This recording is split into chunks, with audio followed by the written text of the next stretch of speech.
Welcome to the lecture on sample size versus standard error. What will happen to the standard error when you increase or when you decrease the sample size? We know that standard error formula is standard deviation divided by the square root of the sample size. As equation, we know that standard error is inversely proportionate to the square root of n. Because of that, when you increase the sample size, automatically standard error will go down. Or this is high sample size and this is low sample size. When you increase the sample size, standard error will go down. Standard error going down means the standard deviation of the sample mean distribution will be narrowed. It will be something like this. So, true standard error will be something like this. Because it's narrow because of high sample size. Now see, if the sample size is low, standard error will go up. Because of that, the distribution will be more dispersed. Okay, I will explain the association between sample size and standard error using an example. Assume that this is the distribution of marks of 100 students and this is the marks distribution. The lowest marks are 1, 2, 3, 4 and the highest marks are 97, 98 and 99. And majority of the marks are at the center. So they are assumed that this is 50 and many students have got marks around 50 while only one or few students have taken marks about 1, 2, 3, 4 here and 99 is somewhere here. Now you need to determine the mean of this population using samples. First, you take sample of just one individual. What will happen? That one individual may be the person who has got just 1 mark or maybe the person who has got 99 marks but maybe a person who has got 52 marks. So the possibility ranges from this end to this end. You have taken one individual as a sample, so he may be anywhere in this distribution. This is population distribution. In population distribution. So, if you draw sampling distribution from this after taking multiple samples, what will happen? For that, you need to calculate standard error. Standard error equals standard deviation divided by square root of n, where n equals 1 now. So, standard error equals standard deviation. So the sampling distribution, if the sample size is 1, will be almost like this. So population distribution is the sampling distribution if the sample size is 1. What will happen if the sample size is 2? If the sample size is 2, minimal mean of a possible sample will be the value of or the average of the lowest two values. So the minimum possible is minimum 1 plus 2 divided by 2 is 1.5.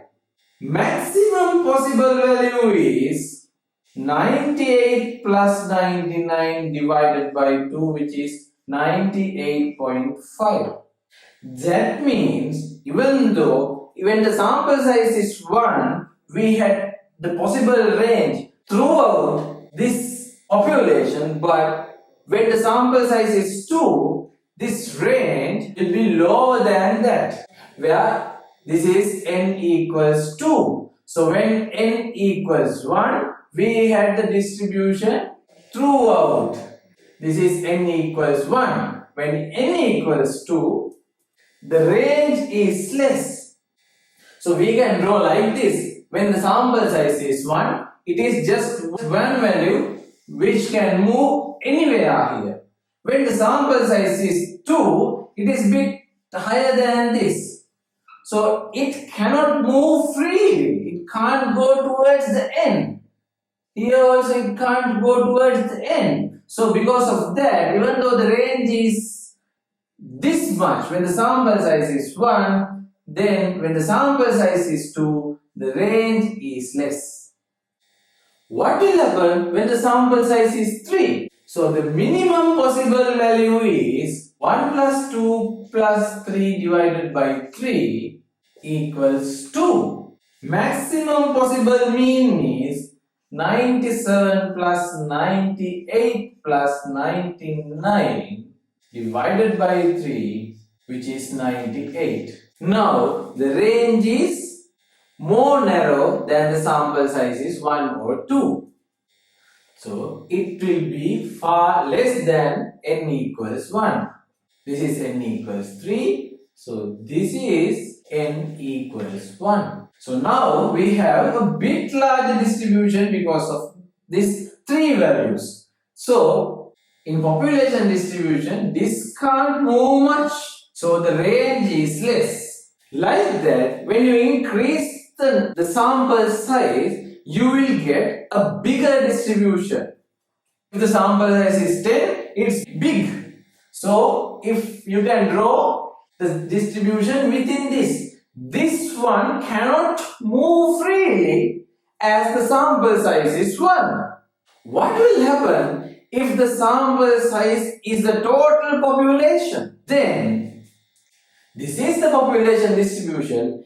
As the sample, if you recruit everybody, the total will be almost same like the population distribution, which cannot move at all. So there's no range. The mean will be equal to the population mean. So no range, no variability. It will become a constant because it cannot move freely.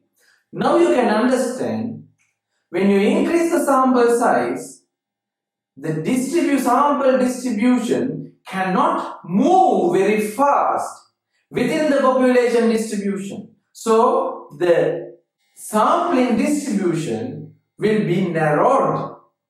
In other words, you will be more confident about the population mean.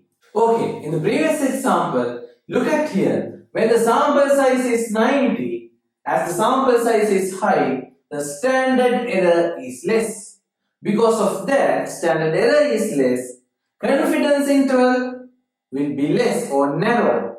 Because of that, your confidence about the population mean will be high. Why?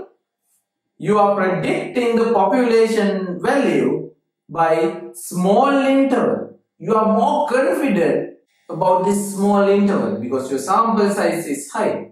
When the sample size is 50, standard error is higher than 90, but approximately standard error will be low. This low does not mean that it is lower than this. It is definitely higher than 90, but approximately as you have recruited 50%, because the total population is 100, and you have recruited 50%, which is considerable proportion. Because of that, standard error is low. And the confidence interval will be smaller, but not as this one. This is very small confidence interval, but here it's bit large. And your confidence about the population is high, but it is less than when the sample size is 90. When n equals 5, standard error is very high, so the confidence interval is very high. Because of that, your confidence about the population parameter so wide, you are not confident at all. So it is so important to take a bigger sample. But the next question is, do we have enough money, enough time to do the research covering the whole population? Then definitely we will have to take the sample. So what is the sample size is the next question. The sample size calculation will be another lecture, but keep in mind you have to take adequate sample.